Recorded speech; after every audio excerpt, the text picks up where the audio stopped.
Yes. Real shit only. Let me talk to these niggas, see? Somebody got said.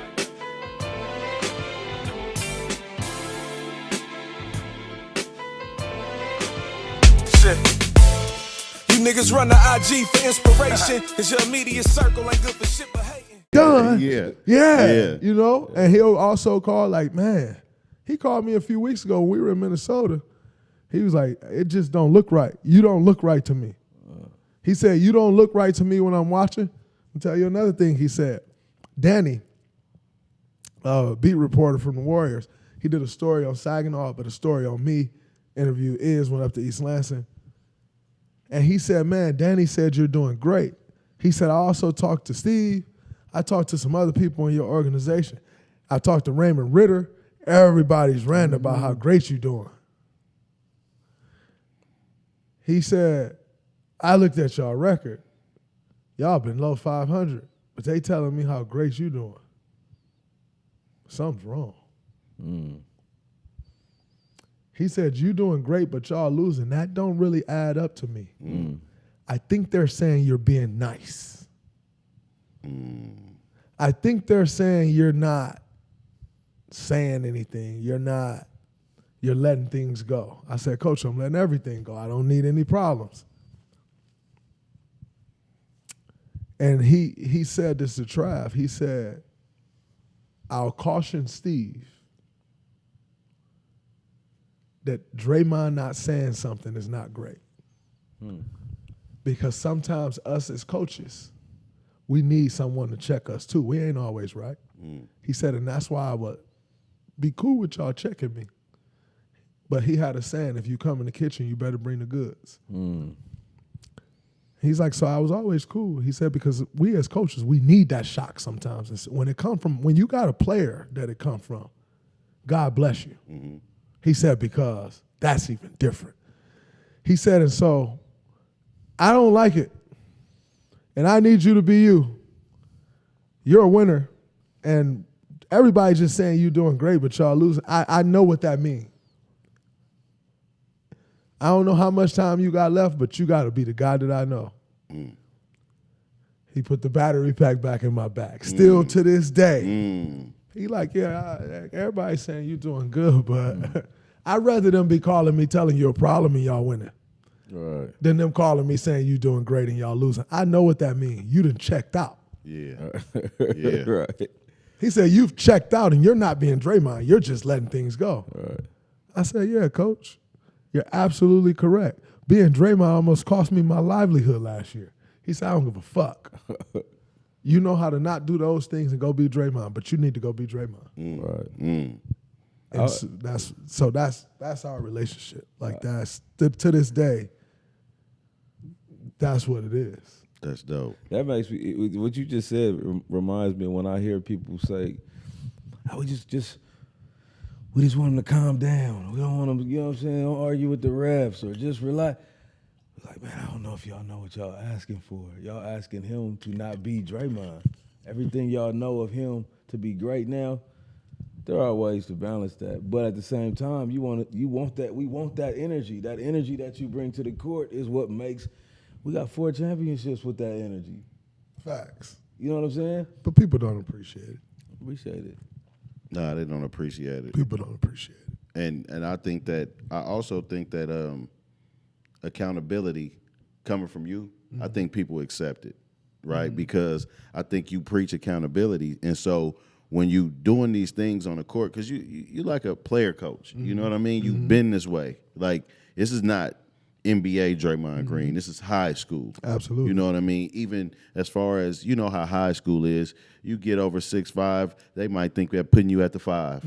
Easy. Absolutely. But you were allowed to bring the ball up. You were allowed to have assists. You were allowed to do all of these things. Like, so somebody, and I want to speak to that, being coached in high school too, they allowed you to move around like that. I got a brother that's same size as you, but he was a center, you know, the whole time. So it's like he didn't never bring the ball up. He never really got the skill set because it wasn't a thing. It was like, this coach wants to win this way, feed you in the post, and you're not about to be 6'8" or a 7-footer, so you should learn to play both ways, back to the basket and straight up. So how was that in high school, having that freedom? Because people trust you early. Well, I had the freedom. I played freshman as a freshman, by the way. I should have been on varsity. I was better, but, you know. I wouldn't have thought that.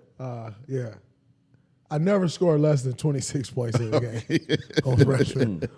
I should have been on varsity. It was crazy. But I come from a small city. You face politics in this city. Like, it's just what it is. Whatever. I go from my freshman year to my sophomore year. I start every game my sophomore year. You don't go from freshman basketball to varsity to sophomore and start every game. I got that much better in a year? Like, come on. No, I don't think I got that much better, but whatever. So I did everything on freshman. My sophomore year, I started every game. I was the power forward, but I played like a traditional power forward. That was the role. Right. I played the role. Going into my junior year, we had Larry Wright, who he went to St. John's.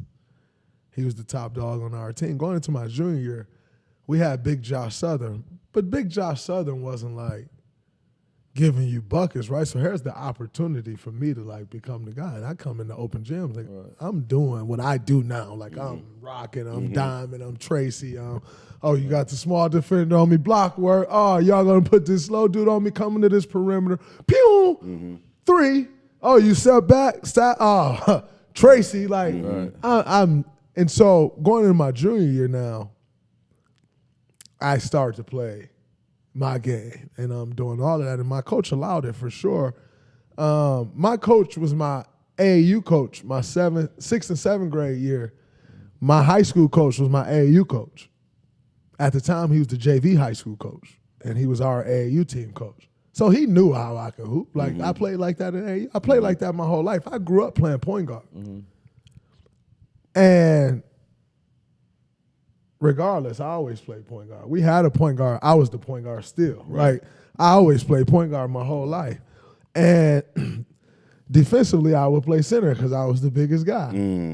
But I was never treated like a center my whole life. Right. And so, but I learned how to anchor defenses back then. And then I played for Tom Izzo as a 4. You better anchor the defense. And so when I come to the league and we go small and I play the 5, I know how to anchor a defense, which changes things. It's not just like a 6'6" guy out here that shouldn't be playing a 5 because he can't protect her. I know how to anchor a defense. Right. I learned all of that by the way I grew up, playing the 5 defensively and the point offensively, and making every play offensively for myself and others. That's how I grew up playing. So doing that in college, I had to wait my turn. I got to the NBA. I had to wait my turn. So I've always had those skill sets at every level. And at every level, I ended up getting to it. But at every level, it was never like, oh, we know he can do this. Let's go. At every level, I had to wait. Every level, I had to go through the shitter to get to where I was going. Including state? Michigan State, I averaged 3 points and 3 rebounds my freshman year. I did not play consistent minutes until halfway through the Big Ten season. Even then, we be in practice, we do the war drill. The war drill is there's 5 guys lined up on the perimeter. One corner, wing, top of the key, point guards. And everybody crash. The coach shoot the ball, everybody crash into each other, box out drill, get the rebound, fast break. Only people don't crash is the point guards. They just got to get to the outlet and take the outlet and push the ball. We do the war drill every day. I'd make it a point. There were practices where I got every defensive rebound, every offensive rebound. Not 1, not 2, every single one. Izzo loved rebounding. Why I ain't playing? I'm getting every rebound in this drill. When you put me in the game, I'm playing well. Average 3 points and 3 rebounds. So all the stats that you see me have at Michigan State, all-time leading rebounder, 1,600 points, whatever it is. At the end of my freshman year, I had 127 points and 127 rebounds. Averaged 3.3 points, 3.3 rebounds. That's all I had. I didn't play much. And then the tournament, in the Big Ten season, Big Ten tournament, I started playing a lot. Mm-hmm. But even in my sophomore year, I came off the bench. My sophomore year at Michigan State, I won National Sixth Man of the Year. Wow. Big Ten Sixth Man of the Year. I came off the bench still my sophomore year. Started my junior year, I was still going to come off the bench. I had to go to Iz, like, Iz, enough of this six-man shit. I'm starting. Yeah. So I started as a three. If you go watch the game where we played Duke and Kyrie Irving, one of Kyrie's 7 games, I played the three that game. It was like the second, third game of the season. I had to go to him like, Iz, I'm starting. I'm not coming off the bench again, man. I'm a junior. Like, I've done it. I'm not coming off the bench again. He was like, you come off the bench. Fuck that. I ain't coming off the bench. I started a couple games at the three. After that Duke game, I went to Iz. I was like, hey, Iz, this three ain't going to really work for me. Yeah. I'm a 4. But I ain't going back to the bench. So Delvon ended up moving to the 5. Nix and Sherm moved to the bench. And then Delvon ended up moving to the bench. But, yeah, I didn't really become a full-time starter till like a little bit into my junior year. Damn, I did not know that because you played so big. And here's the thing, your game, like I mentioned before, is so similar in high school, college, and the pros. Like you do everything the same. Like you did everything well, pass, shoot. You did everything well. But like, how did you continue to grow that skill? Like, how did you continue to develop your game? Because on every level, it gets faster, it gets bigger and stronger, and like. They were considering you undersized in a lot of times, but you still played like you played. So how do you develop it? Is it because of Izzo? 1,000. Well, here's what happened. So high school, I always maintained the skill because also I'm a basketball junkie. So I played every chance I get, right? So I go to the park, I go to the rec, I'm hooping. You know what I'm saying? I'm going to win. I don't care where I'm hooping, I'm going to win. Right. So I'm doing all the stuff, so I'm always keeping the package tight.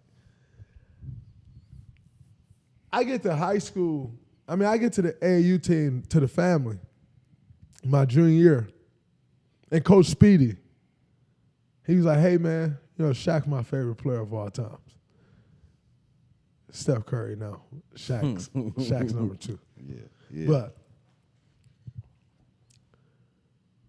I used to punish people in the post. Like, you can all this work. I had crazy post work. Yeah. When you don't use it, you lose it. But I had crazy post work. Even when I first got to the league, I still had support. And then we stopped posting up. It's like, you lose it. But Coach Speedy was like, listen, Dre, you nice. Love your game. He always do this, but you got to get in some shape. You got to cut some weight. You got to get in some shape, which I did need to lose some weight. And you got to shoot that 3. You got to shoot that 3. Go run on that track and shoot that 3. Right. He's like, Dre, I know you think you Shaq, but you 6'5". You guard size, Dre. You got to shoot that ball. I know you can handle it. You got the pass. You got to shoot that ball, and you got to get some shape. Coach Speedy was huge for me. I played for Coach Speedy for a year. Still tight with Speedy. It's my guy. But he was huge for me because he put it into perspective for me. Like, this is what you need to be. I know you think you Shaq, but you ain't Shaq size. Yeah, you can have that dog like him, but you ain't that size. So you got to do this. And he made it all make sense to me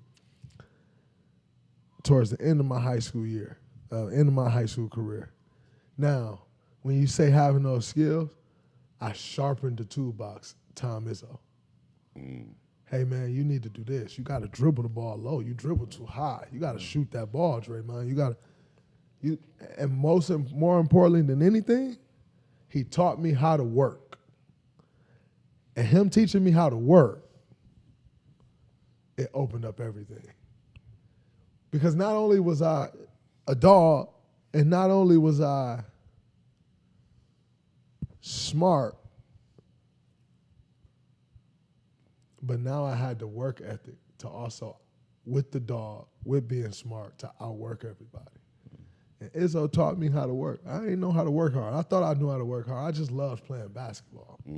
I got to Michigan State, man, I couldn't work at all. I threw up on the warm-up set of bench press. Warm-up set of bench press was 135. It's 245s on the 45-pound bar. We did the warm-up set. I got up, I threw up. That's how bad shape I was in. And he taught me how to work. Draymond, you ain't in the gym enough. He called me in his office. You was in the gym last night? Nope. You ain't in the gym enough. Called me in the office next week. How many times were you in the gym last week late? Coming back. Came back once. Coach, that ain't enough. Before you know it, I'm in that motherfucker every night. You ain't gonna ask me again, am I in the gym? And I say no. Yeah. And I became a junkie. So that's where that come from. When I said when we party until 3 a.m. and you still up in the gym at 6 a.m. That's where that started. As a Spartan dog, and T-Walk was my OG. Travis. Y'all know. And it's your duty to pass the rituals and traditions down to the next young. Like you see coming in who the next young Don. Right. And you grab him. And Trav grabbed me fast. Come here. And one thing that the Spartan dogs taught you, we gonna party. We gonna kick it all night. At 5:45, we gonna be at that weight room. We gonna have the best workout ever because you can't party all night and come out and have a great and have a bad workout. Because if you party all night and we come in this fucking workout smelling like liquor, and we have a bad workout, all hell gonna break loose. We better come in and have the best workout ever. So you learn at Michigan State. Rab, I have witnessed this shit, bro. I'm literally party till 3, 4 a.m.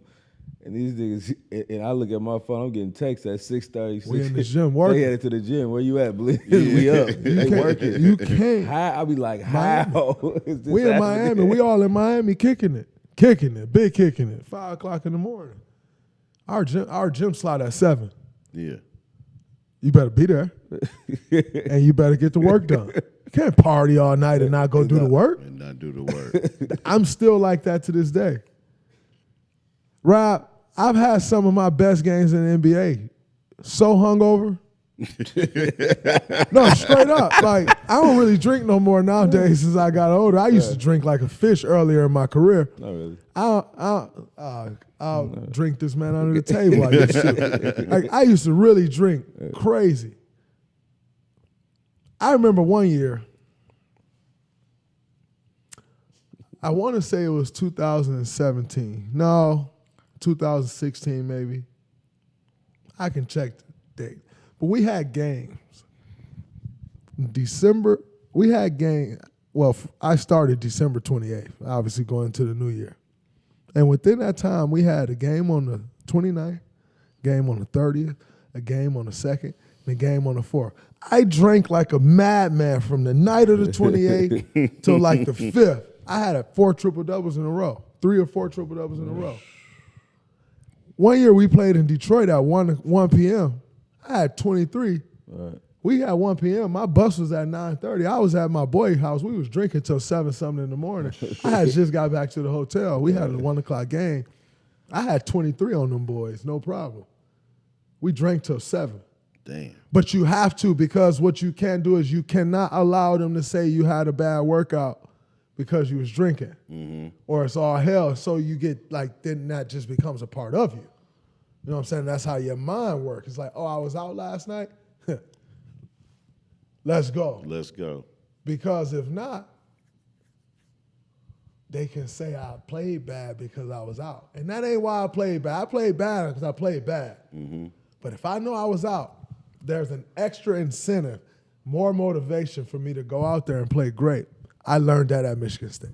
That kind of makes you like a throwback kind of player though too. Like you could have played in the 80s and 90s almost. You know, I really take that compliment from the guys that played in the 80s and 90s. I'm not taking that compliment from you. One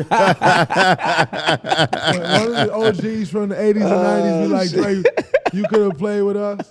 I take that compliment with great pride. But if I sit on this podcast and take that from you, one of the OGs might slap me in my face. Like, you think you? No, I ain't taking that compliment from you. Yes. Real shit only. Let me talk to these niggas, Zeke. Somebody got said.